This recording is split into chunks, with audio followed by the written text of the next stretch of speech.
All right, welcome back to the Ottawa studios of Inside My Canoe Head. I'm your host, Dr. D. Today, we are going to talk about whether FEMA's fit for purpose, what the heck that means, and in this crazy political climate, what should our government agencies look like and what should they deliver? So sit back, grab yourself your favorite beverage. Let's get at her.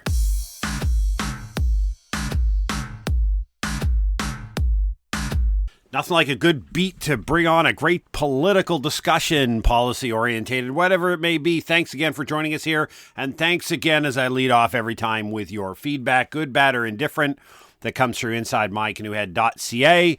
Especially all you folks that are telling me there's a whole bunch of things you want to fix with my website and you offer great services. You're telling me a whole bunch of things I don't understand. If you're actually going to try to sell something to an entrepreneur like me, don't think using big, complex processes and words makes you look and sound smart. It makes you sound dumb because I don't understand what you're talking about, which means I dismissed you on line 2.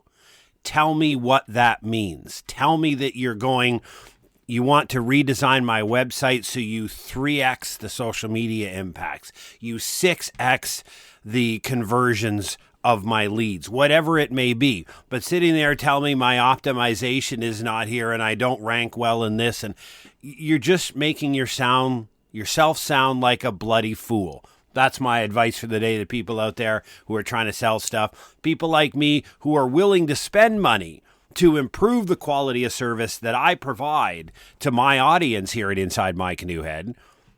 I want to pay for outcomes. I don't want to pay for what you think is a whole bunch of widgets and swidgets that you flip around that I have no idea if you're talking about and whether you're correct or not. So tell me you want to improve outcomes. Tell me you're going to do it or I don't pay and we're in. Otherwise, pound salt, you're going to delete. Okay, rant for the day done. Listen, I wrote a Substack article today because there's a lot of active debate in regions of LinkedIn where I'm on, and you see this with the new U.S. president in his recent address to the Davos World Economic Forum. And when he recently today went to visit North Carolina to view the disaster situation there post the hurricanes, he made a lot of comments, most of them offhand buffoonery comments. Fair enough. He's entitled to do that. He's the president. He won the election. You can like him or you don't like him. What I say here about Trump is whether you don't like, I don't care whether you like the man or not. The point is, he's throwing a bunch of hand grenades in the middle of the discussion forum, and we need to pick it up and say, okay, wipe off the chaff, the BS, all the colorful around it, but what nugget is really underneath there? What is it that's really being offered up, and what is it that we need to consider at this time? I'm a taxpayer, you're a taxpayer. I'm a Canadian, so FEMA doesn't have anything to do with me. But we have a Public Safety Canada that doesn't do that, and thank God we don't have a FEMA here in Canada, and I've done many episodes on why that would be a disastrous, horrible thing for this country, but happy to do another episode on that. If you're all interested, drop me a line if you think that'd be a great idea. But when we look at our public sector institutions, what we pay for as taxpayers, right? The social contract we have with the government is simply that we will provide taxation from our hard-earned income, and you will in turn provide services that we can't individually provide, right? It's the grounding and the foundation of the reason for government, because the independence of the individual in a Western society is grounded in the idea that there are things that an individual cannot do for themselves that are best and potentially only done by a collective organization. So we establish governments to deliver the things that we cannot do for ourselves, but largely get the heck out of the way for the things that we can do ourselves. So you have a federal emergency management agency in the United States of America established in 1979 by Jimmy Carter, and it's gone through a number of morphs and, changes and evolutions. I'm not going to give you a history lesson on that today, and frankly, I'm not really interested in delving into that. The point being is that today, its public-facing image is that it is there to rescue, save people, and ameliorate their losses in time of disaster. Now, what it's actually mandated to do under the legislative framework that creates it and governs what its operations are and the legislative framework that provides it annualized funding to execute that task that they keep going back to Congress for to get more money for the disaster funds. What often we have in the first point of where we raise these questions of, is FEMA fit for purpose? They failed here, they failed there, whatever it may be. And I argue in the Substack article, there's really two reasons why we question government sector agencies. The first and most likely option is your and my expectation of what they should be responsible for, their capability, and their ability, the extent to which they can do it, their capacity. What you and I believe there should be doing is significantly different from what they're actually legislated to do and what they're funded to do, right? Because so an agency like FEMA, and you can take this into the healthcare field, education field, whatever, they're legislated to do certain things and they're funded to do those things.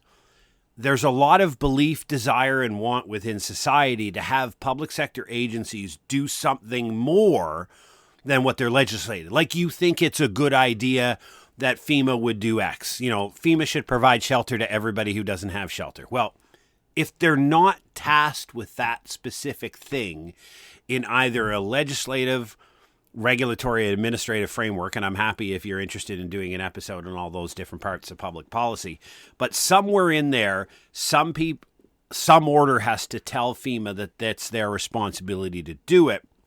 And at the same time, some order has to exist to allocate the public sector funding for them to do it.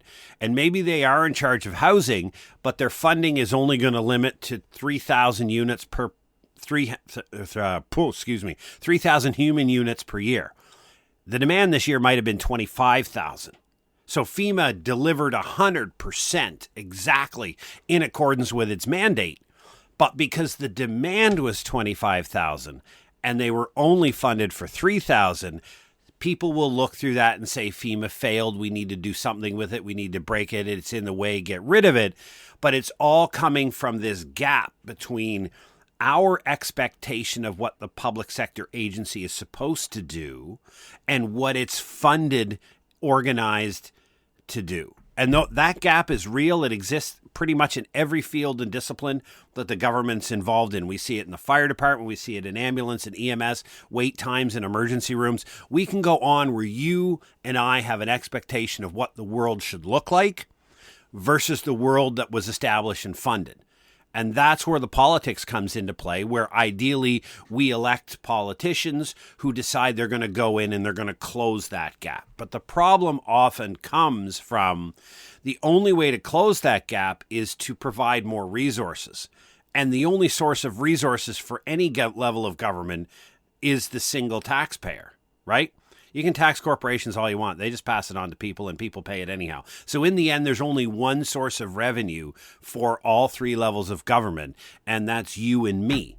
So as we continue to create these outsized expectations for what we want our government to do for us, what we're uncomfortable with is looking that handsome or incredible person in the mirror and saying, and comma, I'm willing to pay all the additional necessary taxation dollars to make it happen. That's the part that often gets left off. Now, that is the most likely thing that happen is that expectation gap. The second thing that often occurs, but is far less frequent, is when the public sector agency actually did fail to meet a mandated task.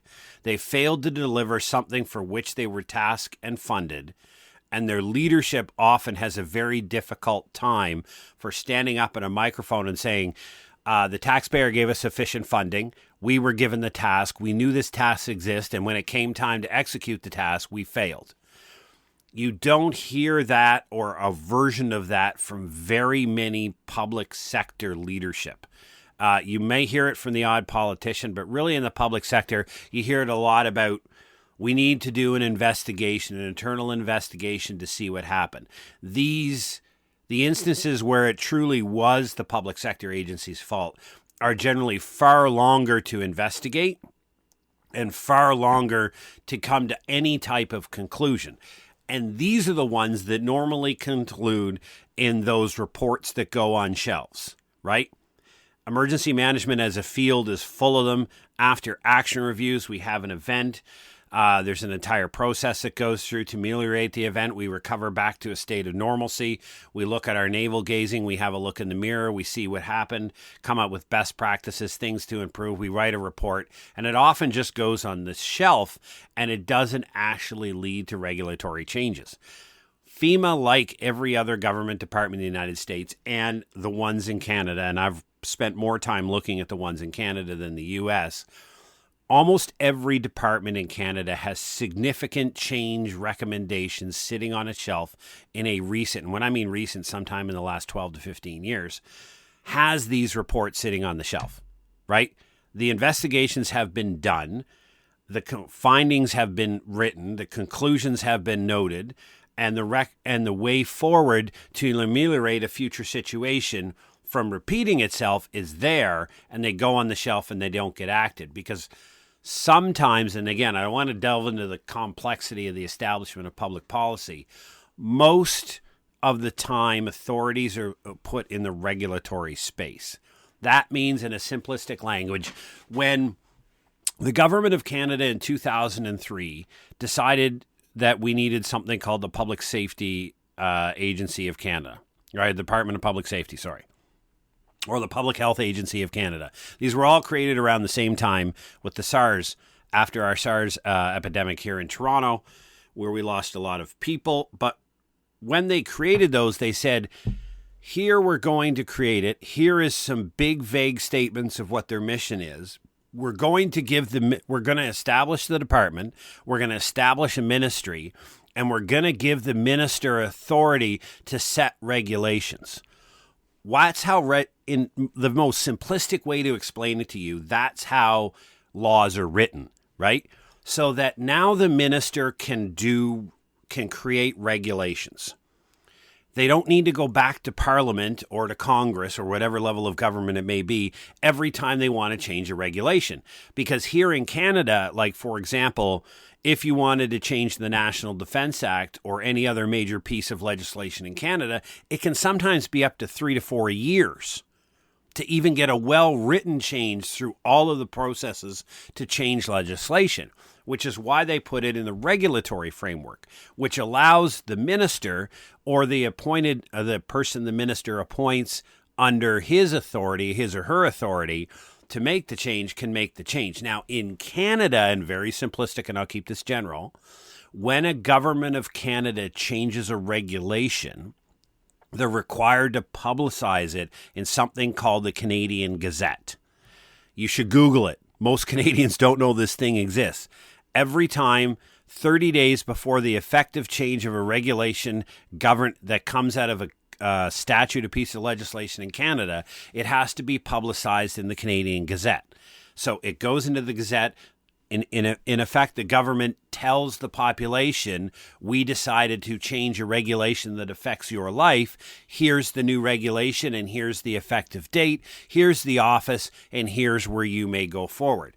Sometimes, depending on the impact of regulatory changes, they'll do stakeholder engagement or something like that. But a lot of the times, these are just changed on a regular pace, right? For example, when they change the indexing rate due to inflation, it's published 30 days ahead of time. So all of this stuff is regularly published, regularly put out there. And so what this allows people to do is there's a way of communication. Now, again, I would argue 95% of people in Canada have no idea the Canadian Gazette exists. That's a Canadian example. I'm sure there's the same thing in the United States of America. But when you have that authority in the regulatory, and so then you allow the FEMA to go in and make regulation changes according to things that are within their responsibility as assigned, and so on and so on.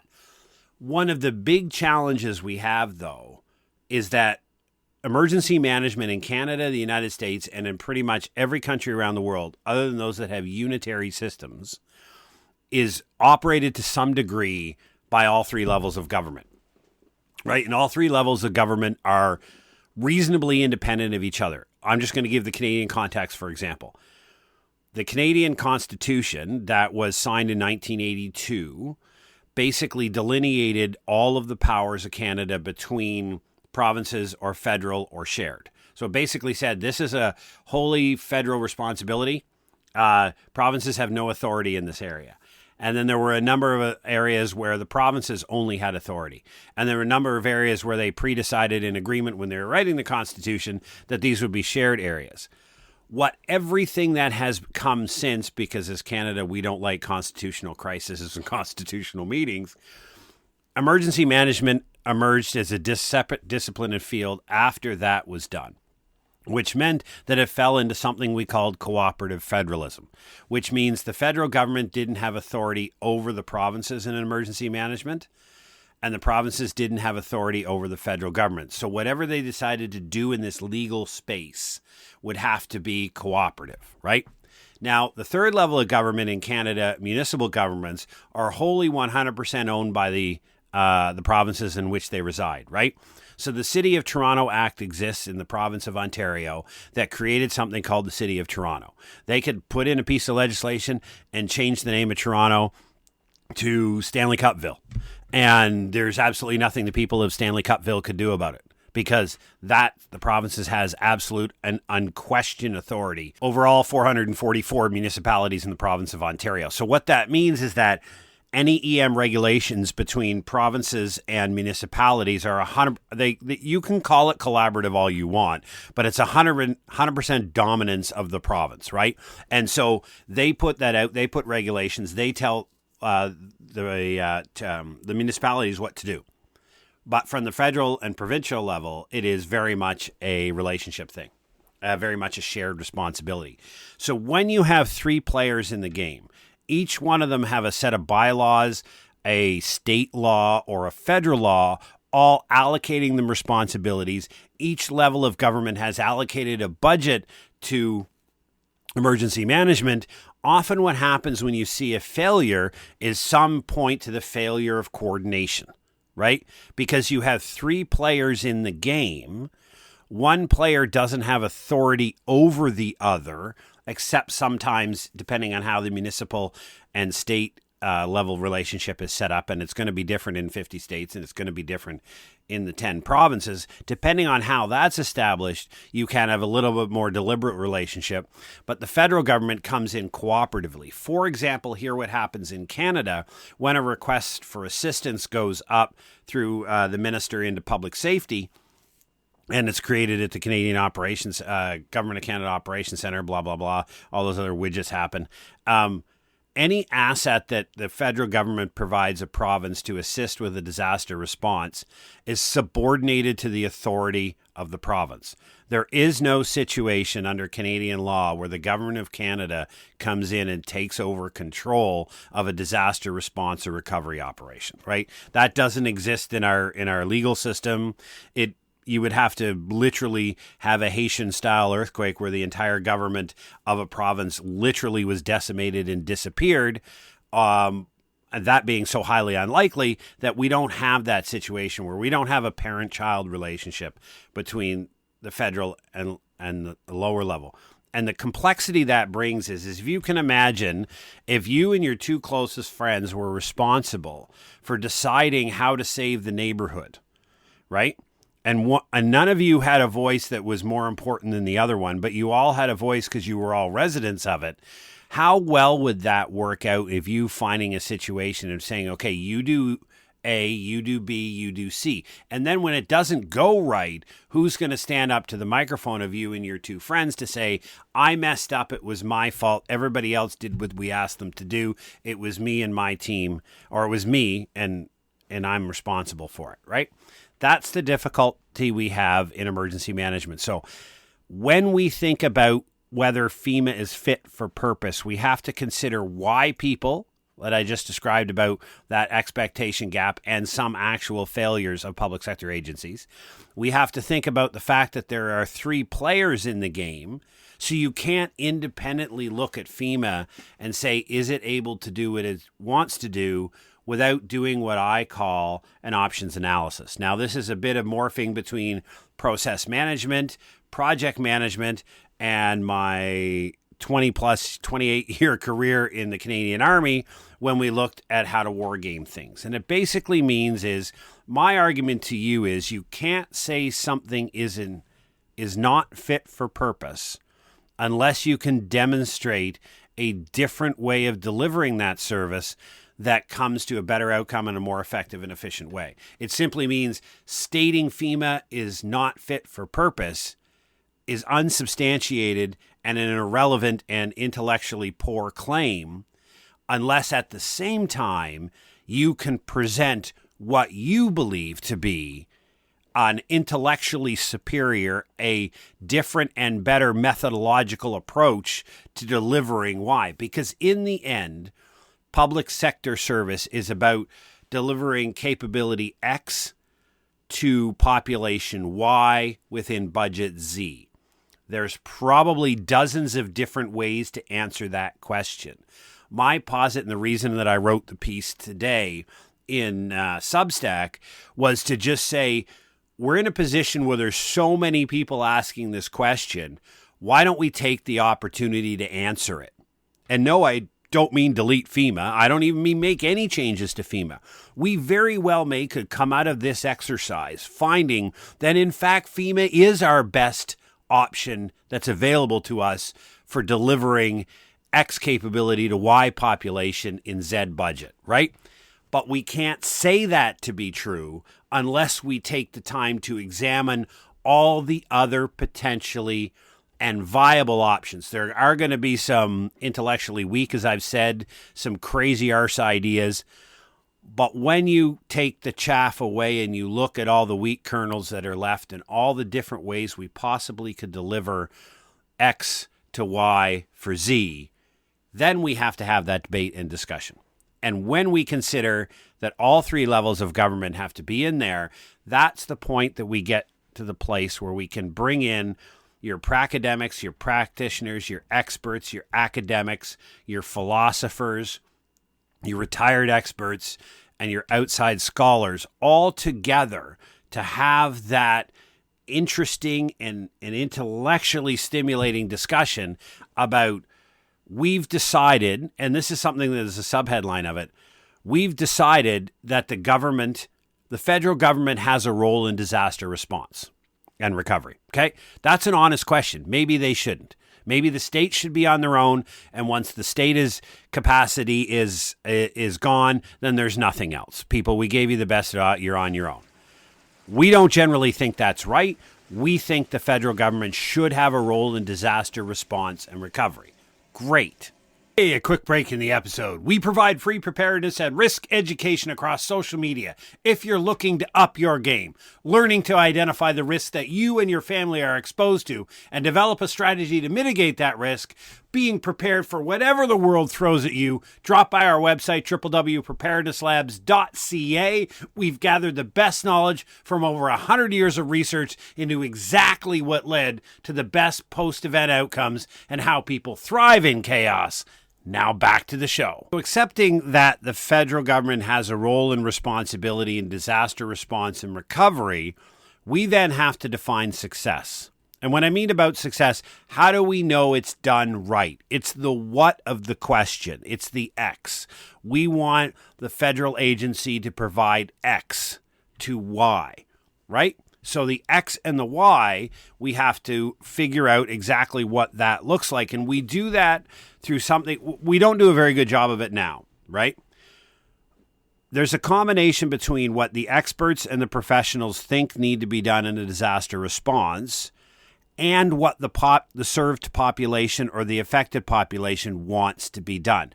I saw some of these in research that I did in the Canadian province of Ontario, where there was a gap between what the professionals thought would be based upon the theories and the academics, would be the first couple of things that they should be doing in a response. That was actually different from what both the population expected and what they wanted the government to do. The government was expending considerable resources doing what the theory told them was the first steps you do in a response operation, but it wasn't what the people wanted. So when the people saw the government over there doing stuff, they're like, what are you doing? That's not what we want you to do. So, and plus, if you want the population to believe in you, to trust you, and see you as a force for good, they need to be able to see their values and their ideas reflected in your response operations. So the effective population that you're thinking of, whether you're looking at this through a local lens, state lens, or national lens, you have to look from a national lens, because we're talking about FEMA today, to look at what does the American population want FEMA to do for them in times of disaster, right? Again, it's difficult to isolate it from the other two levels of government, but look at, including local and state, what does success look like for the average American who may be affected by an exogenous shock and their own personal capabilities to respond and recover are overwhelmed by circumstances beyond their control? What does that success look like, right? And then sitting down and defining that in terms that are deliverable. And this is key. You have to try to the best of your ability to avoid these wonderful, generic, vague government statements. We want to save people. That's great. Who the heck told you were in charge of saving people? And oh, by the way, just because you write that in the first preamble of a legislation doesn't make it true, right? Just because you think it's your responsibility to save everybody doesn't mean it actually is. The point here is that when the people and the federal government, the population of the U.S. and the federal government agree on what success looks like after post-response and post-recovery, once we all agree on what the outcome is, then we can sit down and have an intellectual debate on the how. What are the amazing, innovative, disruptive, different ways that we can come up with to deliver X to Y? Now that we know what X is, we're clear about what the outcomes are. We're clear about the population we're serving. How do we do that? And I even put there, you also can consider in the options analysis, should we have a private sector agency running it? Should we let corporations do emergency management? Some people are jumping out of their chairs saying, no, corporate America, stay away. I'm not saying it's the solution. I'm saying if you want to have a robust and fulsome discussion about what are the better and best possible ways to deliver disaster response and recovery, you can't exclude sectors of society or possible solutions just because you or many are ideologically opposed to it, right? We're looking for the most effective and efficient way to deliver X to Y to the American population. We shouldn't be in the business of saying, well, I'm ideologically or culturally opposed to this solution, so we're going to dans la poubelle, as they say en français, right? We're not doing that. So once we do that and you come up with these and you open the stage and you give people opportunities to option and you challenge intellectual groups, and I'll take a moment here to tell you about the 150 exercise. Now, I've done this a couple of times with my student. Those of you that listen to me periodically here understand that I'm also a part-time professor in disaster and emergency management. So periodically with my students, I'll do what I refer to as the 150 exercise. I'll simply say, hey, listen, in the region of Ontario, there's probably about 150 people, full-time equivalents as we call it, dedicated to the role of emergency management, right? And they have this amount of money. If you were to design a system that delivered X to Y with this budget, how would you do it if you didn't have to pay attention to any rules that existed? If I gave you a clean slate, you were still required to deliver X, what we've agreed to is the appropriate and necessary outcome. You're going to deliver it to this region of people. So all of the demographics, all of the variables, all the terrain analysis that comes in with that, for this budget, because that's what the taxpayers have available to allocate to you. I don't care what you want. This is what the taxpayers have available to you. What would it look like? And I've tasked my students to do that. And not zero, but it's rare when a student reflects a structure that is close to what we have now. So when you ask people who have 10, 15, 20 years experience in local and regional emergency management to design a response and recovery system, free willy, freehand, without any restrictions, they don't give you what currently is in existence. That doesn't tell me that their option is better.